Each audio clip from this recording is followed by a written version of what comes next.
So now we're going to talk about Newtonian fluids. Now, a Newtonian fluid is the type of fluid that actually we were just looking at in the last example. It's a fluid where the force exerted by the fluid on a solid surface is linearly proportional to the gradient of the velocity at that surface.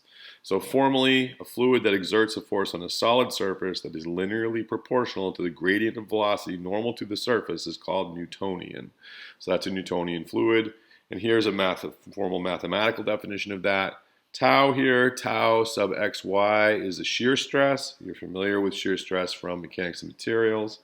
The xy indicates the tau is of the x direction, that is a shear stress in the x direction, and the y that is caused by a fluid in the y direction. So we have a fluid field in the y direction that's causing an x shear stress if there is a non-zero derivative of velocity in the x direction in the y direction. So that's what this gradient is telling you, and of course it's proportional, linearly proportional, based on this dynamic viscosity, mu, that we learned about in the last lecture. This mu depends on the fluid, and it is what causes the force, the shear stress, to be either greater or less, depending on the type of fluid. So that's the definition of a Newtonian fluid, is that the shear stress is defined in this way. U, of course, in this equation is the x velocity of the fluid. So in order to, most of the fluids that we actually study in this class, basically all the fluids we're going to study in this class are Newtonian. We'll talk about non-Newtonian fluids very briefly in a minute. But let's first take a look at these different situations that can occur in fluid flow and see if we can see how they're behaving. So in this case, we have a moving fluid that's moving over the top of a stationary plate. And so if you have a moving fluid over a stationary plate, the fluid that's in contact with the plate is going to have zero velocity, because we said it's going to obey the no slip condition. So we have no slip between the fluid and the solid, so the velocity will be zero at the plate surface. And then as the fluid, as we move away from the plate, the velocity increases to whatever the flow velocity is out up in what we call the free stream above the flow.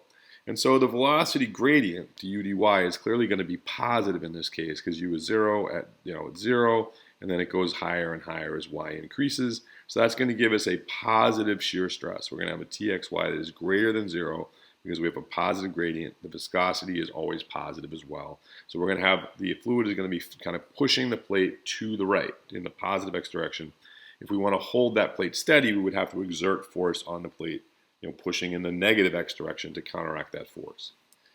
In this case, we have a moving plate and a stationary liquid. So the fluid up in the top is just sitting still, perhaps just room air or water in a stationary bath, and you're pushing a plate through it. So the plate has a velocity of u0. In that case, once again, because of the no slip condition, we see that the plate velocity is going to be u0, so the fluid velocity is going to be u0 at that interface, at the y equals 0 interface. And then the fluid velocity is going to decrease as you go up, because the fluid far from the plate isn't moving at all. And so the fluid near the plate is going to be moving slower and slower as the effects of this plate viscosity become less. So that means that du dy here is going to be negative. And so the shear stress in the x direction will be negative. And if you want to keep, that means the fluid is actually pulling the plate back to the left. And if you want to keep that plate moving to the right with velocity u0, you're going to have to exert some force to counteract that fluid stress in order to keep the plate moving. Here's a case that comes up with natural convection. We talked about the situation briefly where a warmer fluid can start moving upwards because it's less dense than a colder fluid. So in this case, the room perhaps has a warm piece of fluid here. It's moving up along a wall. So the fluid velocity out here is some v velocity for the y velocity. And the fluid at the plate, however, is still not moving because it's at a plate. The plate is stationary. So because of the no slip condition, once again, we say that there is no velocity. So the velocity here is going to be, a gradient of velocity here is going to be the gradient in the x direction, because we're looking at the normal to the surface is now pointed at x, not in y anymore. So the normal to the surface is pointing in x, and the shear force that's going to be exerted is going to be in the y direction. So this shear stress is the shear stress in the y direction caused by a fluid in the x direction. So it's mu dv dx. And we look at that dv dx is going to be positive. As x increases, v is increasing. So that's going to be a positive force. That fluid moving up is trying to drag that plate up with it. And so that plate, if it's going to be held stationary, would have to have a downward force, perhaps in this case by gravity. But at any rate, the downward force keeping it from moving up. The final situation we'll look at is on the bottom of the page here. In this case, we have a stationary plate again. We have fluid moving under it. So we have fluid moving under it. So the velocity out in the free stream is just u. The velocity at the plate surface is 0, just as before. But now the du dn is going to be in the negative y direction because the normal to the surface into the fluid is going to be in the negative y direction. So this shear stress is going to be negative of du dy.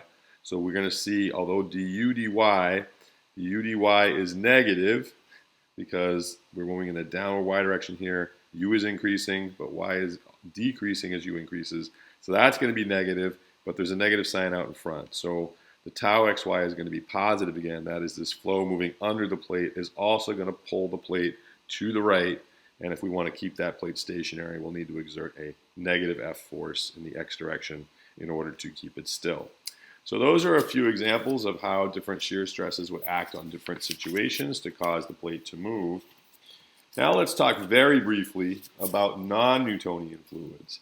So non-Newtonian fluids, and there are not very many of these that we will study, but they do exist, and it's important that you know that they exist. Toothpaste is a non-Newtonian fluid, e.g. toothpaste.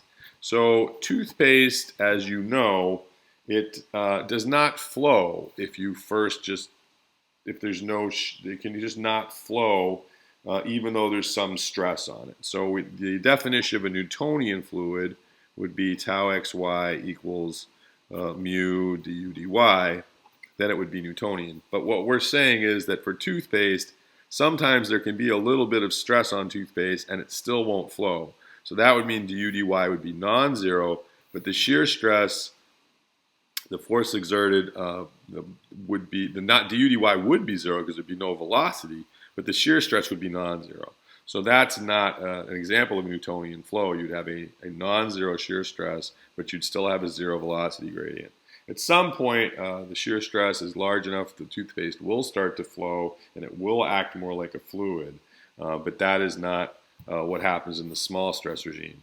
That's just one example of a non-Newtonian fluids. There are plenty of others, but as I said, in this class, we mostly will not be studying those. All the fluids that are common in engineering, air, water, engine oil, they all behave as Newtonian fluids.